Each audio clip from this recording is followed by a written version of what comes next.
Collector साहब एक आलीशान बंगले में अपने परिवार के साथ रहते थे। एक दिन उनके बंगले पर एक बूढ़ी औरत आती है जिसने सिर पर एक गठरी रख रखी थी। इस गठरी में बच्चों के खिलौने और कुछ नई साड़ियां भी थी।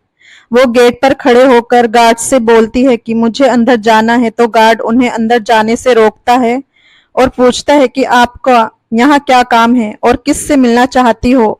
तो वो बूढ़ी औरत बताती है कि मैं तुम्हारे कलेक्टर साहब की माँ हूँ और मैं उन्हीं से मिलने के लिए गांव से आई हूँ। इस बात को सुनकर गार्ड हैरान रह जाता है क्योंकि उस बूढ़ी अम्मा की हालत बहुत खराब थी। उसने फटे पुराने मैले कपड़े पहने हुए थे और सिर पर एक गठरी रख रखी थी। उसको देखकर लगता था कि जैसे कोई भिखारी हो। गार्ड को बूढ़ी अम्मा को देखकर उसकी बातों का यकीन नहीं होता है, लेकिन फिर भी वो उसे छाया में बिठा देता है और अंदर जाकर उस बूढ़ी अम्मा के बारे में अपने साहब से बता देता है। अब जब उसके साहब ये बात सुनते हैं तो तुरंत घर से बाहर आते हैं। उनके साथ उनकी पत्नी भी बाहर ही आ जाती है। गेट के बाहर बैठी अपनी बूढ़ी अम्मा को कलेक्टर साहब पहचानने से मना कर देते हैं। कहते हैं कि देखिए, मैं आपको नहीं जानता, कौन हो आप, यहाँ किस लिए आई हो। लेकिन उनकी माँ देखते ही पहचान जाती है। वो समझ चुकी थी कि मेरा बेटा अब कामयाब हो गया है तो कामयाबी के गरूर में मुझे पहचानने से भी इनकार कर रहा है। ये सब देखकर बूढ़ी अम्मा की आंखों में आंसू आ जाते हैं और रोते हुए कहती है कि ठीक है बेटा, मुझे माफ कर देना, शायद मुझसे ही कोई गलती हो गई है, शायद मेरा बेटा कोई और ही है, मुझे बुढ़ापे में सही से घर याद नहीं रहा। इतना कहकर वो बूढ़ी अम्मा वापस लौटने लगती है तो इधर उसका बेटा भी अपनी पत्नी के साथ घर के अंदर चला जाता है। लेकिन बूढ़ी अम्मा वहां से जाने से पहले गार्ड को अपने पास बुलाती है और उससे एक चिट्ठी लिखने को बोलती है। गार्ड अम्मा के कहने पर चिट्ठी को लिख देता है। फिर वो बूढ़ी अम्मा कहती है कि ये चिट्ठी अपने साहब को ही दे देना, अब मैं यहाँ से जा रही हूँ। आखिर बूढ़ी अम्मा ने क्या लिखवाया था उस चिट्ठी के अंदर और क्यों उनके बेटे ने उन्हें पहचानने से भी इनकार कर दिया था, आइए जानते हैं पूरी कहानी की सच्चाई इस वीडियो में। लेकिन वीडियो को शुरू करने से पहले बस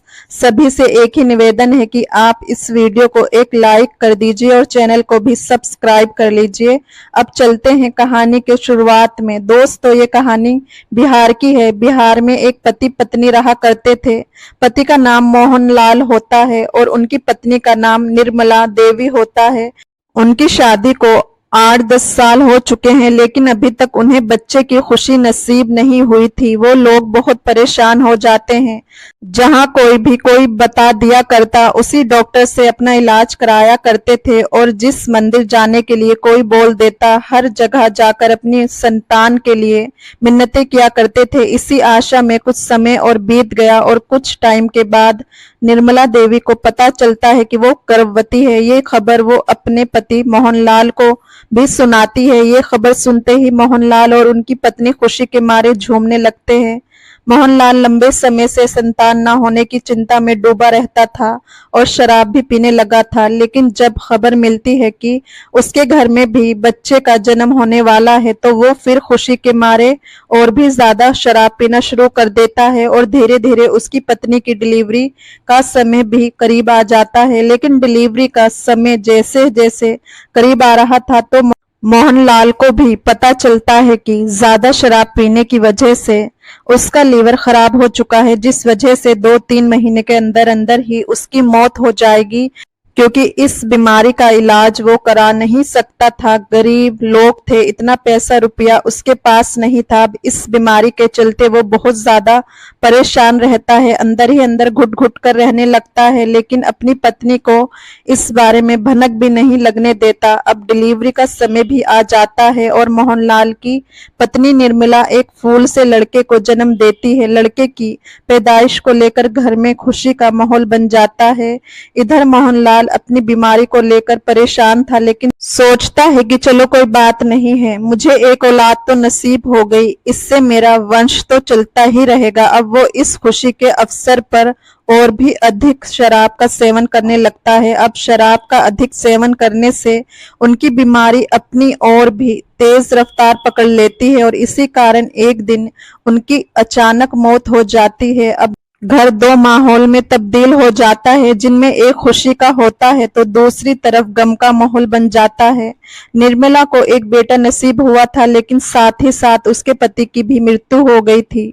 इस हादसे से निर्मला बहुत ज्यादा परेशान हो जाती है। अब उसकी उम्र भी काफी हो गई थी। वो सोचने लगती है कि मैं अकेले अपने बेटे का पालन पोषण कैसे कर पाऊंगी। अब कुछ दिनों तक तो पास पड़ोस वाले भी उनकी खूब सहायता करते हैं, लेकिन कुछ ही दिनों बाद वो लोग भी उनकी सहायता करने से पीछे हट जाते हैं। दोस्तों, निर्मला देवी बिल्कुल अकेली रह गई थी। अपने बेटे को पालने की जिम्मेदारी उसके ऊपर आ गई थी। अब निर्मला अपना और अपने बेटे का पेट पालने के लिए लोगों के घरों में काम करना शुरू कर देती है, क्योंकि उसका पति एक दिहाड़ी मजदूर था। उनके पास खेती बाड़ी की जमीन नहीं थी, सिर्फ गांव में एक छोटा सा घर था जो इन्हें विरासत में मिल गया था। निर्मला ऐसे ही दूसरों के घरों में काम करके मेहनत मजदूरी करके अपने बेटे का पालन पोषण करने लगती है। धीरे धीरे उसका लड़का बड़ा होता गया, जिसका नाम उसने वंश रखा था। वंश अब स्कूल जाने लगा था, तो इधर उसकी माँ घरों में काम करके उसकी फीस को टाइम से जमा करा दिया करती थी। ऐसे ही इनकी जिंदगी के दिन बीतते गए। वंश अब 10वीं कक्षा में आ चुका था। एक दिन उसकी माँ उसे स्कूल में लेने के लिए आई हुई थी। तभी वंश रास्ते में अपनी माँ से कहता है कि माँ, तुम अब मुझे स्कूल से लेने के लिए मत आया करो, क्योंकि यहाँ सभी बच्चे तुम्हें देखकर मेरा बहुत मजाक बनाते हैं। कहते हैं कि तेरी माँ तो लोगों के घरों में बर्तन साफ करती है, तो एक नौकरानी का बेटा है। क्योंकि दोस्तों, निर्मला ने अपने बेटे का एडमिशन एक बड़े और अच्छे स्कूल में कराया था, और जिन जिन घरों में वो काम करने के लिए जाया करती थी, उन घरों के बच्चे भी उसी स्कूल में पढ़ने के लिए जाते थे। वो उसे कहते थे कि तेरी माँ तो हमारे घर में झाड़ू पोछा करने के लिए आती है, और तू एक नौकरानी का बेटा है जो बहुत गंदी वेशभूषा में रहती है। तू हमारे साथ मत बैठा कर, तुम गंदे लोग हो। अब अपने 14 वर्ष के बेटे के मुंह से इतनी अपमानजनक बात सुनकर निर्मला देवी पहले तो बहुत गुस्सा हो जाती है, लेकिन फिर वो सोचती है कि शायद बच्चे को भी ये बात बुरी लगी होगी, इसलिए ये मुझे भी ऐसे ही बोल रहा है। तो वो अपने बेटे से कहती है कि ठीक है बेटा, अब वैसे भी तू बहुत बड़ा हो गया है, अब तू खुद ही स्कूल आ जा सकता है और जा भी सकता है। धीरे धीरे उसकी स्कूल की पढ़ाई भी पूरी हो जाती है। पढ़ने लिखने में वंश बहुत ही तेज दिमाग का था। उसके टीचर भी निर्मला जी से बता देते थे कि आपका बेटा बहुत होनहार है, आगे पढ़कर ये जरूर किसी बड़ी पोस्ट को हासिल करेगा। अब ये सब बातें सुनकर निर्मला जी को भी लगने लगता है कि उनका बेटा एक दिन उनका नाम जरूर रोशन करेगा, और इसलिए वो अक्सर अपने बेटे से कहती थी कि तुम्हें पढ़ लिख कर एक बड़ा ऑफिसर बनना है। और दोस्तों, वंश भी अपनी माँ के इस सपने को साकार बनाने में लग जाता है। आगे की पढ़ाई को करने के लिए वो अपनी माँ से शहर जाने को बोलता है। वो कहता है कि माँ, मुझे अब शहर जाकर पढ़ाई करनी होगी, तो शहर में पढ़ाई के लिए खर्चा भी ज्यादा आएगा। तो इस पर माँ कहती है कि बेटा, तू पैसों की फिक्र छोड़ दे। मैं आज 3 घरों में काम कर रही हूँ, तो कल 5 घरों में काम कर लूंगी, लेकिन तुझे पैसों की तंगी नहीं आने दूंगी। बस तू जी जान और लगन के साथ अपनी पढ़ाई को जारी रखना। इसके बाद वंश पढ़ने के लिए शहर चला जाता है। अब माँ हर महीने 8 से 10 हजार रुपए उसके खर्चे को भिजवा दिया करती थी। धीरे धीरे उसकी ग्रेजुएशन भी कंप्लीट हो जाती है। ग्रेजुएशन कंप्लीट होने के बाद वो कोचिंग भी स्टार्ट कर देता है सरकारी नौकरी पाने के लिए। क्योंकि वंश बचपन से ही अपने घर की तंगहाली स्थिति को देखते हुए ही बड़ा हुआ था। वो तो बहुत ही मेहनत और लगन से पढ़ाई पर फोकस करता है। भगवान की कृपा से एक दिन उसकी मेहनत रंग ले आती है और वह एक जिला कलेक्टर बन जाता है। कलेक्टर बनते ही वो सबसे पहले ये खुशखबरी अपनी माँ को सुनाता है। अब इस खबर को सुनने के बाद उसकी माँ निर्मला की खुशी का कोई ठिकाना ही नहीं रहता। उनकी आंखों में खुशी के आंसू बहने लगते हैं। पूरे मोहल्ले में वो ढिंडोरा पीट देती है कि मेरा बेटा जिला कलेक्टर बन गया है, मेरा बेटा कलेक्टर बाबू बन गया है। लेकिन किसी भी व्यक्ति को उसकी बात का यकीन नहीं आता। वो सोचने लगते हैं कि ये बुढ़िया बुढ़ापे में पागल हो गई है और इसी कारण अनाप शनाप बातें बोल रही है। इसका बेटा तो 2-3 सालों से इसे छोड़कर शहर भाग गया था और कहाँ ये काम वाली इसका बेटा भी भला कलेक्टर बन सकता है। लोग उसका खूब मजाक उड़ाते हैं, लेकिन निर्मला जी को इस बात की बहुत खुशी थी कि उनका बेटा कलेक्टर बन चुका है। अब कुछ समय बाद वंश अपनी ट्रेनिंग पर जाता है तो ट्रेनिंग के दौरान ही उसे एक लड़की से प्यार हो जाता है और वो अपनी माँ को बिना बताए उस लड़की से शादी भी कर लेता है। जब वंश को उससे प्यार हुआ था तो वो दोनों खूब बातें भी किया करते थे, लेकिन वंश ने उसे अपनी फैमिली के बारे में, अपनी बूढ़ी माँ के बारे में कुछ भी नहीं बताया था। उसने लड़की से बोल रखा था कि मैं बिल्कुल अनाथ हूँ, मेरा इस दुनिया में कोई नहीं है। ट्रेनिंग पूरी होने के बाद उसकी पोस्टिंग हो जाती है और शादी तो वो पहले ही कर चुका था। फिर एक दिन वो ये बात अपनी माँ से बता देता है तो ये बात सुनते ही उसकी माँ रोने लगती है, क्योंकि निर्मला जी ने बड़े सपने सजा रखे थे अपने बेटे की शादी को लेकर और उनके बेटे ने उनके सपने को एक ही झटके में चकनाचूर कर दिया था। इसके बाद वो काफी सारी बातें करते हैं। वंश अपनी माँ से बताता है कि माँ, मैं यही शहर में नौकरी कर रहा हूँ, मुझे रहने के लिए एक बड़ा आलीशान सरकारी बंगला भी मिला हुआ है, मैं अपनी पत्नी के साथ यहाँ हंसी खुशी रह रहा हूँ। वो अपनी माँ को अपने एड्रेस भी बता देता है तो उसकी माँ कहती है कि बेटा, तो मुझे यहाँ से लेने के लिए कब आएगा? कम से कम मुझसे मिलने के लिए तो आ ही जाओ। मेरी बहू से मुझे कब मिलवाएगा? बहू को एक बार मुझे दिखा तो दे। लेकिन वंश सभी बातों को घुमा फिराकर टाल देता था। बोल देता था कि माँ, समय आने पर मैं आपको लेने भी आऊंगा और तुम्हारी बहू से भी मुलाकात करवाऊंगा। इसी तरह से 2 साल और बीत जाते हैं। वंश फिर एक दिन अपनी माँ को फोन करके खबर देता है कि माँ, मुबारक हो, तुम दादी बन गई हो, तुम्हारी बहू ने एक बेटे को जन्मा है। अब इस बात को सुनकर बूढ़ी अम्मा के अरमान और भी ज्यादा बढ़ जाते हैं, क्योंकि अभी तक तो उन्होंने अपनी बहू को भी नहीं देखा था और अब उन्हें एक पोते की खुशी भी नसीब हो चुकी थी। यही सब बातें सोचकर बूढ़ी अम्मा की बेचैनी बढ़ने लगती है। वो बहुत ज्यादा परेशान हो जाती है। वो फिर एक बार अपने बेटे से पूछती है कि बेटा, तू मुझे लेने के लिए कब आएगा?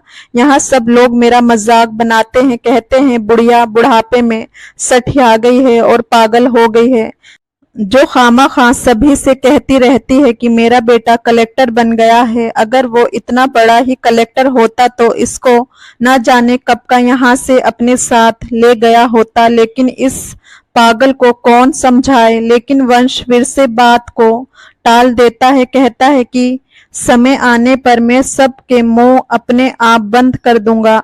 अब दोस्त तो वो दादी बन चुकी थी और दादी बनने की खुशी उसे बहुत ज्यादा हो रही थी।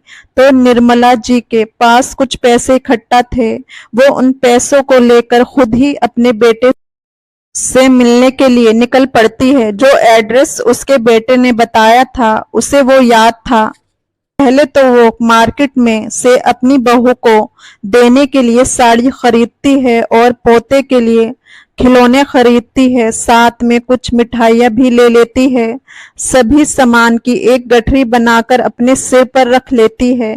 उसके बाद ट्रेन पकड़कर उसी शहर में पहुंच जाती है जो शहर उसके बेटे ने बता रखा था। अब दोस्त तो उसे अपने बेटे के घर को ढूंढने में बहुत परेशानियों का सामना करना पड़ता है, लेकिन उसे अपने बेटे का नाम पता था, वो कलेक्टर भी है। इसलिए वो रिक्शे वाले से कहती है कि मुझे वंश कलेक्टर बाबू के घर पर जाना है, मुझे कलेक्टर बाबू के घर ले चलो। वो रिक्शे वाले को एरिया बताती है और कहती है कि मैं कलेक्टर बाबू की माँ हूँ। पहले तो रिक्शा वाला भी उसकी बात का विश्वास नहीं करता क्योंकि बुढ़िया बहुत ही गरीब थी और एक कलेक्टर की माँ ऐसी हालत में कैसे हो सकती है, लेकिन वो फिर भी कलेक्टर बाबू के घर तक उन्हें छोड़ देता है।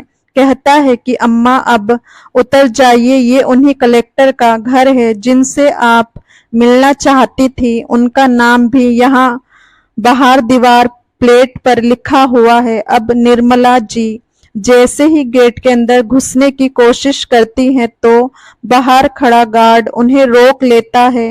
बोलता है कि अम्मा अंदर कहाँ घुसी चली आ रही हो, आपको यहाँ किससे मिलना है? तो बूढ़ी अम्मा कहती है कि मुझे तुम्हारे साहब से मिलना है, मैं उनकी माँ हूँ, तुम उनसे जाकर कहो कि उनकी माँ उनसे मिलने के लिए आई है।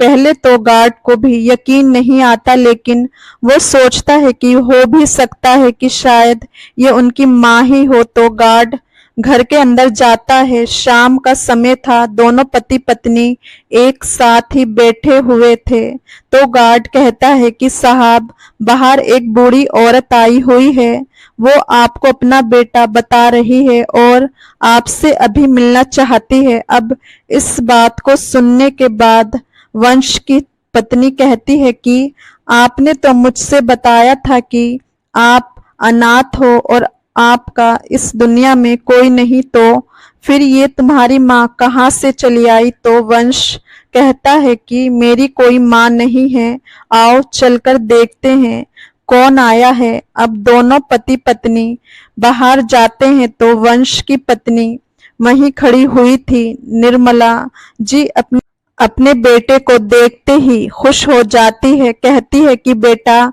मैं तुम्हारी माँ, मुझसे और सब्र ना हो सका, इसलिए मैं खुद ही मिलने के लिए आ गई। तो तभी वंश कहता है कि क्या बकवास कर रही हो तुम, मैं तुम्हारा बेटा नहीं हूँ, तुम्हें कोई गलतफहमी हो गई है, तुम अपने बेटे को कहीं और जाकर ढूंढो। अब ये बात सुनकर निर्मला जी चौंक जाती है, लेकिन अपने बेटे को अच्छे से जानती थी कि उनका बेटा अब कामयाब इंसान बन चुका है, तो अब मेरी कोई अहमियत नहीं समझ रहा है, मुझसे मिलना ही नहीं चाहता है। अब इसके बाद वो अपनी बहू की तरफ देखते हुए कहती है कि बेटा कोई बात नहीं, मुझसे ही गलती हो गई है, उम्र का तकाजा है, बुढ़ापे में आंखें कमजोर होने की वजह से मैं तुम्हारे घर आ गई हूँ।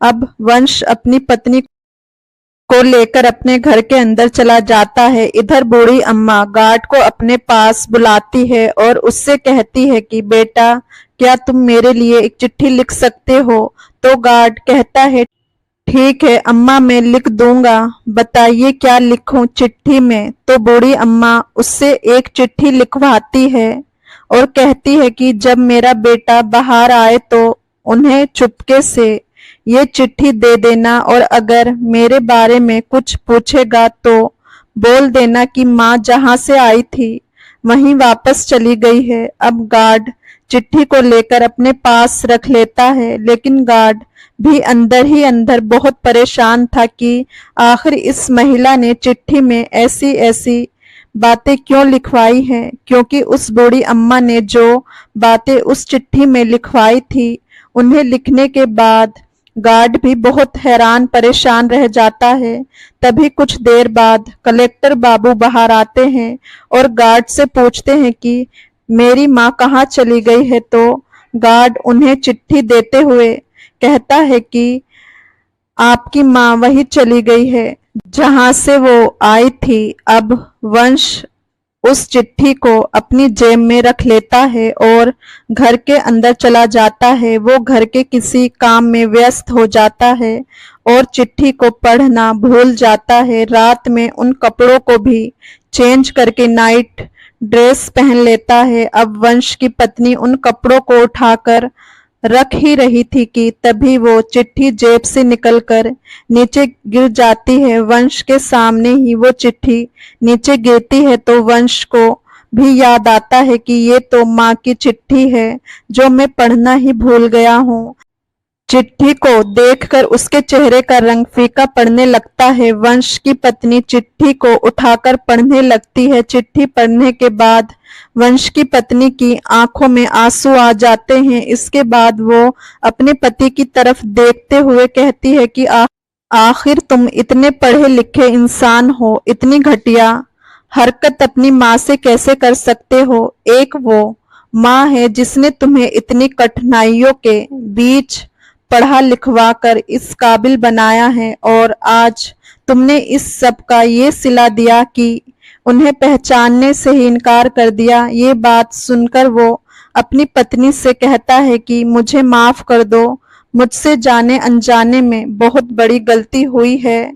मैंने शुरुआत में तुमसे कुछ नहीं बताया था, लेकिन यही सच्चाई है। वो मेरी माँ है जिन्होंने मुझे पाला है और पढ़ा लिखा कर इस काबिल बनाया है, लेकिन जब ये आज अचानक से यहाँ आ गई तो मैं घबरा गया था कि कहीं मेरा भेद ना खुल जाए, इसलिए मैंने उन्हें पहचानने से इनकार कर दिया था। इसके बाद उसकी पत्नी उसे बहुत समझाती बुझाती है कि ये गलत बात है, तुमने उनके साथ अच्छा नहीं किया, उन्होंने तुम्हें बचपन से पाला है। पत्नी के समझाने पर वंश बहुत ही भावुक हो जाता है और उसकी आंखों में आंसू आ जाते हैं। फिर वो सोचने लगता है कि मैंने जो कुछ भी आज तक अपनी माँ के साथ भेदभाव किया है वो बहुत गलत किया है।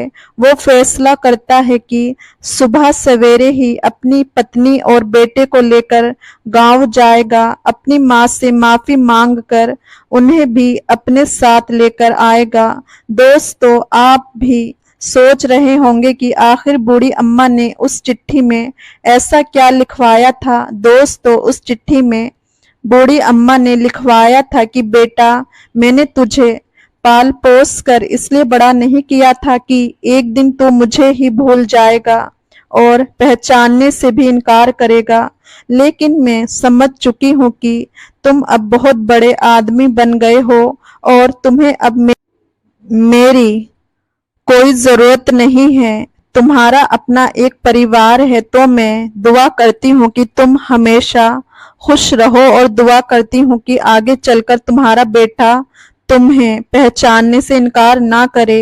ये सब बातें चिट्ठी में लिखी हुई थी। अब अगले दिन दोनों पति पत्नी अपने छोटे से बच्चे को लेकर उसी गांव में पहुंचते हैं जहां उनकी माँ रहती थी। उसके बाद वंश अपनी माँ के कदमों में गिर जाता है, उनसे हाथ जोड़कर माफी मांगता है और उसकी पत्नी भी अपनी सास का आशीर्वाद लेते हुए उनसे माफी मांगती है अपने पति की नादानी को लेकर और कहती है कि माँ, ये जो कुछ भी हुआ है सब मेरी ही वजह से हुआ है, क्योंकि इन्होंने मुझसे पहले बोल दिया था कि इनका इस दुनिया में कोई नहीं है, और जब आप हमारे सामने आई तो इन्हें कुछ भी समझ नहीं आया, इसलिए इन्होंने उल्टा सीधा बोल दिया था।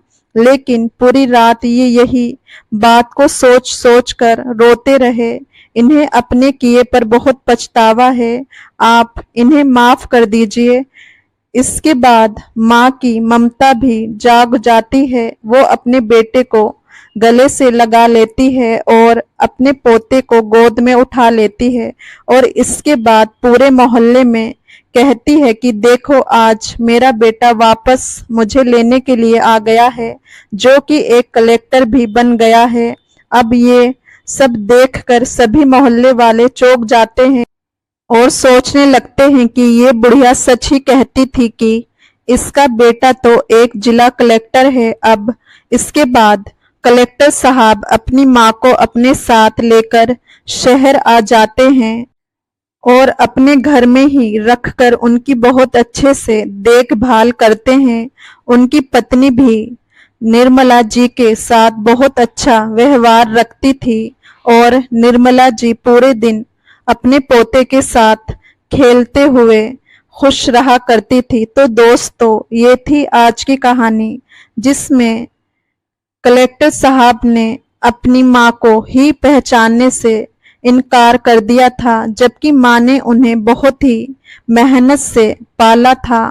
ये सब दिन देखने के लिए उन्होंने इतनी कठिनाइयां नहीं झेली थी, तो आप क्या कहना चाहेंगे कलेक्टर साहब के बारे में, उनकी माँ के बारे में आपकी क्या राय है और उनकी पत्नी के बारे में आप क्या विचार रखते हैं? हमें कमेंट करके ज़रूर बताइए। अगर कहानी आपको ज़रा भी पसंद आई हो तो हमारे YouTube चैनल को सब्सक्राइब कर लीजिए, वीडियो को भी एक लाइक कर दीजिए। तो मिलते हैं फिर से एक नई और इंटरेस्टिंग कहानी के साथ। तब तक के लिए अपना ख्याल रखिए। धन्यवाद।